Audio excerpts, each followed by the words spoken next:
তাদের সাথে যুদ্ধের জন্য তোমরা যথাসাধ্য সাজ সরঞ্জাম, শক্তি ও ঘোড়া প্রস্তুত রাখবে এবং এ দিয়ে তোমরা আল্লাহর দুশমন ও তোমাদের দুশমনদের ভীত সন্ত্রস্ত করে দেবে। এছাড়াও কিছু লোক আছে যাদের পরিচয় তোমরা জানো না, শুধু আল্লাহ তাআলাই তাদের চেনেন। আল্লাহ তাআলার পথে তোমরা যা কিছুই ব্যয় করবে তার পুরোপুরি প্রতিদান তোমাদের পরকালে আদায় করে দেয়া হবে এবং তোমাদের উপর বিন্দু মাত্র জুলুম করা হবে না। হে মুহাম্মদ, তারা যদি সন্ধির প্রতি আগ্রহ দেখায় তাহলে তুমিও সন্ধির দিকে ঝুঁকে যাবে এবং সর্বদা আল্লাহর উপরই ভরসা করবে। অবশ্যই আল্লাহ তাআলা সব কিছু শোনেন, সব কিছু দেখেন।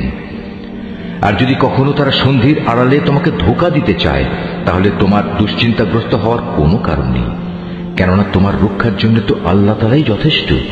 তিনি তাঁর সরাসরি সাহায্য ও একদল মোমেন দ্বারা তোমাকে শক্তি জুগিয়েছেন। আল্লাহ তাআলা এই মোমেনদের দিলকে পারস্পরিক ভালোবাসা ও সম্প্রীতির বন্ধনে আবদ্ধ করে দিয়েছেন।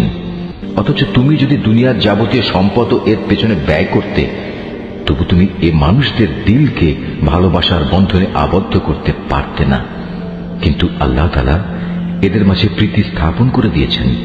অবশ্যই তিনি পরাক্রমশালী ও বিজ্ঞ কুশলী।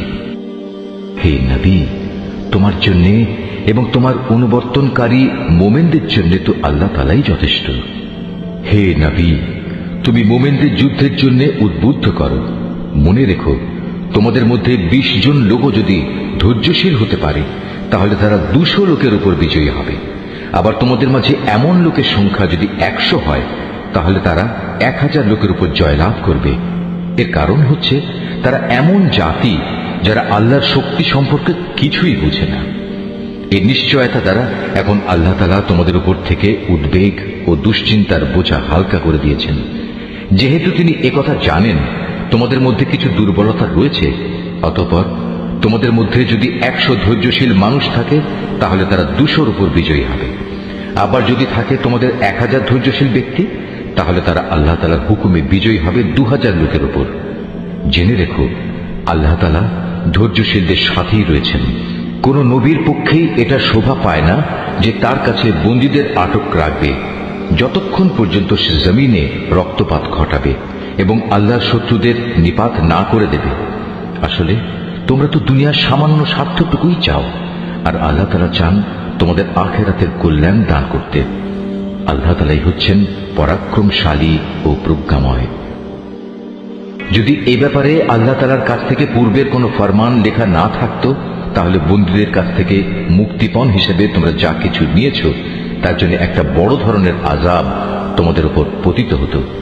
অতএব যা কিছু তোমরা গনিমত হিসেবে লাভ করেছ নিঃসংকোচে তোমরা তা খাও, কেননা তা সম্পূর্ণ হালাল ও পবিত্র। তোমরা আল্লাহ তাআলাকে ভয় করো। আল্লাহ তাআলা অবশ্যই ক্ষমাশীল ও দয়ালু।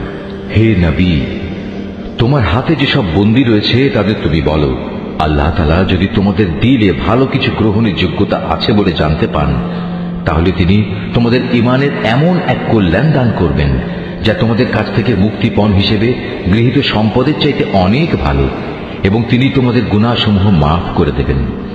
আল্লাহ তাআলা ক্ষমাশীল ও দয়াবান।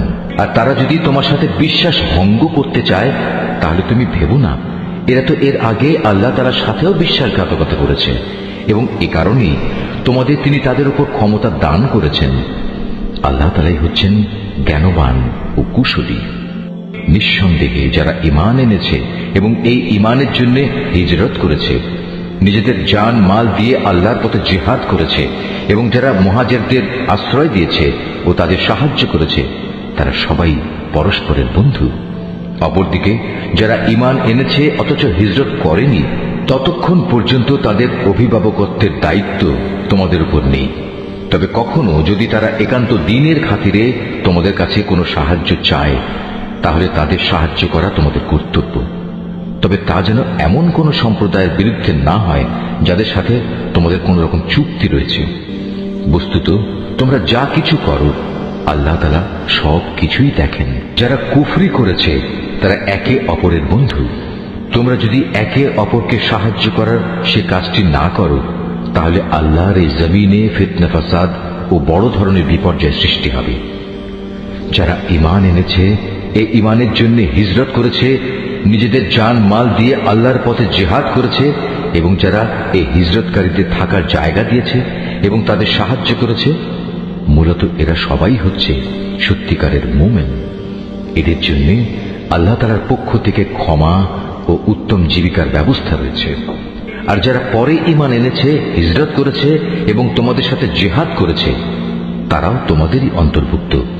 যারা আত্মীয়তার বন্ধনে একে অপরের সাথে আবদ্ধ, আল্লাহর কিতাব অনুযায়ী তারাও একে অন্যের উত্তরাধিকারের বেশি হকদার। নিশ্চয়ই আল্লাহ তাআলা সব ব্যাপার জানেন।